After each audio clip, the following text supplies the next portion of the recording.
Chapter 18. Sudden Change. The truck rumbled down a rural path, flanked by withered greenery. It was the 5th day after the radiation leak, and the toxins hidden in the plants had fully erupted. The fields lining the road were a lifeless, dead yellow. Hiroshi, are you sure it's safe to leave Kiko alone at home? Things are so chaotic now. What if some bad people target the farm? Wouldn't Kiko be in danger? Angus asked worriedly from the passenger seat. Hiroshi, did you leave her any tools for self-defense? Hiroshi chuckled. Danger? Right now, there's no place safer than the farm in all of Southern City. If anyone manages to break into the farm, they'd need enough firepower to take on the entire city's armed police force. He couldn't tell Angus the full extent of his defenses, so he smiled and said, "There's nothing valuable on my little farm. Who would bother? Besides, Kiko is only 7. Even if she had a weapon, she wouldn't know how to use it. And the farm has Benji. No one can get in. Don't worry." Angus relaxed, laughing. Good, that makes me feel better. He then fell silent, pulling out his phone to send a text message. Curious, Hiroshi glanced over.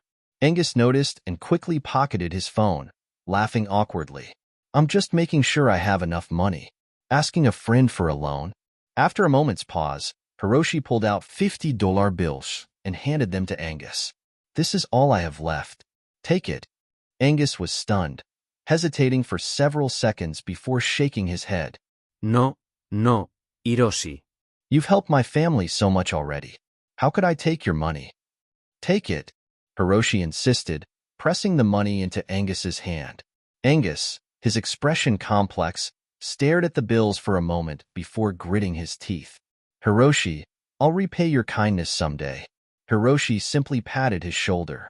The countryside road was rough. Hiroshi followed the navigation system until they reached a fork. Just as he was about to turn onto the indicated road, Angus's face twisted with resolve. He grabbed the steering wheel, his voice urgent. "Hiroshi, the road on the right is closed. We need to take the left path." Hiroshi raised an eyebrow. The right road was a main thoroughfare. Unless there was a major disaster, it wouldn't be closed. Why was Angus saying it was? He looked at Angus, who was pale and sweating despite the cold weather, like he was suffering from a severe illness. Sensing something was wrong, Hiroshi demanded, "Angus, I travel this road often. I haven't heard of any closure. How do you know?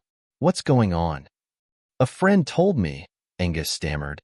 "Which friend?" Hiroshi slammed on the brakes, gripping Angus's wrist tightly. "Call him. I want to hear it." "Hiroshi, please don't ask. I'm not trying to hurt you," Angus pleaded, pointing at the left path. "We need to turn now. It'll be too late if we wait." Hiroshi's eyes searched Angus's face, looking for a hint of deceit, but found none. He swerved left, roaring down the alternate path. Meanwhile, 300 meters down the right road, a Mercedes-Benz SUV was parked.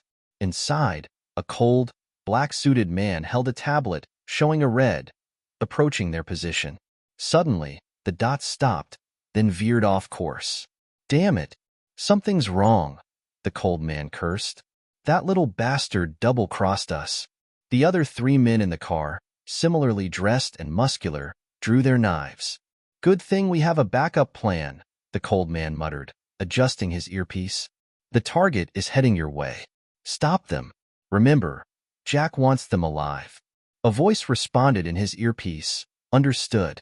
He ripped off the earpiece and barked at the driver. "Turn around. We'll catch them between us and the second team. I want to see them try to fly out of here." The small truck's engine roared under the strain as Hiroshi floored the gas pedal. Smoke billowed from the tires. "What's going on? Tell me," he demanded, glancing at the rearview mirror to see the Mercedes closing in. I'm sorry, Hiroshi. "I sold you out. I found out you saved me that night and contacted Stardust Pharmaceuticals. They promised me a lot of money," Angus sobbed, trembling. Hiroshi's anger flared. "What's their plan?" "They wanted me to lure you out of the farm. They know you have medicine for radiation poisoning.